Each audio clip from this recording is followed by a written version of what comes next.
Hey, good afternoon. It's Paul Hansen from Venture on the Water Pro Staff. I want to welcome you aboard on the beautiful Crow River here in Minnesota. Hey, we're all really excited this time of year to get out, get on the water.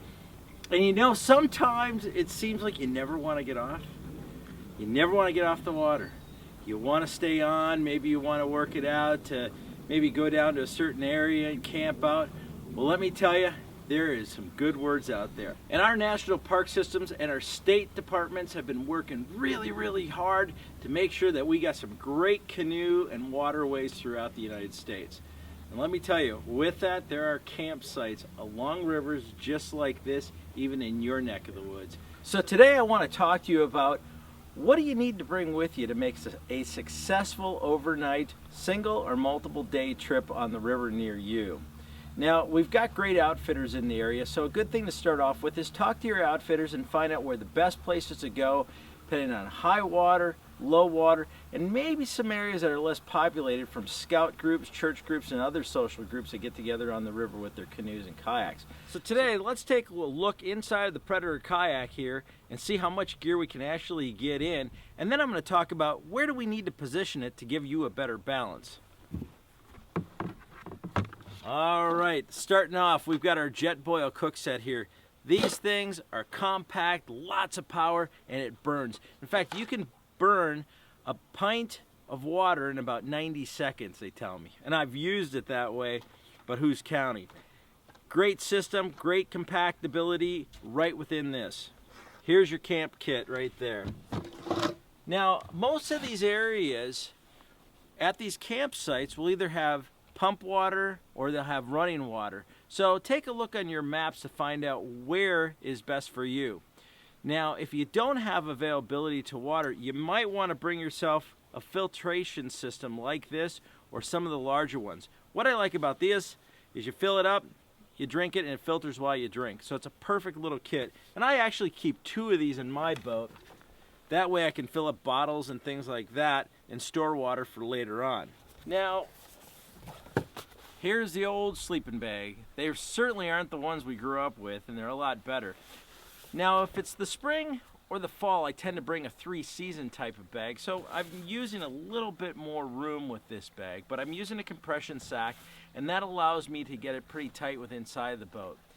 If you're going to be in the summertime, you can get away with some very light summer bags, or even a fleece bag as well. Fleece blanket liner works perfect for this for the mid-season of the summer.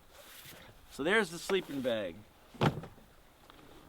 Sleep pad. After a day of paddling and fishing, you certainly want one of these. Some of these pads, they have a fabric to them.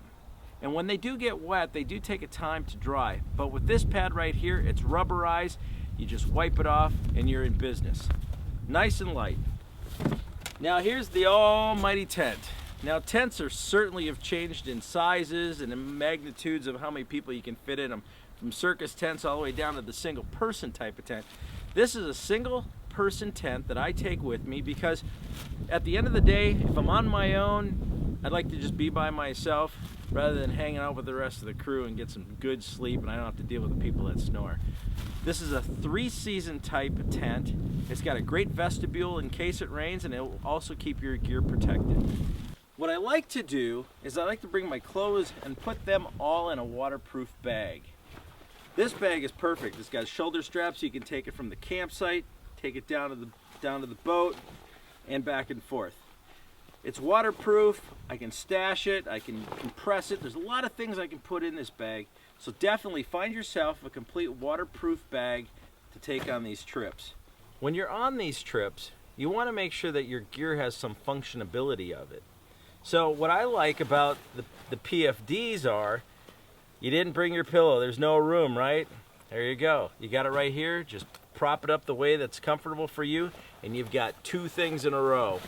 If you're going to be bringing food with you other than freeze-dried food, you definitely want one of these babies. These coolers are outstanding. They're going to hold ice for a few days. You bring some frozen meats or other products with you, throw them in here. That's also going to prolong the life of that ice. Now, the cool thing about this cooler is it also works as a live bait well when you don't have food in it. So definitely take a look at one of these. They're gonna save you some time and money on your food. Tackle bags.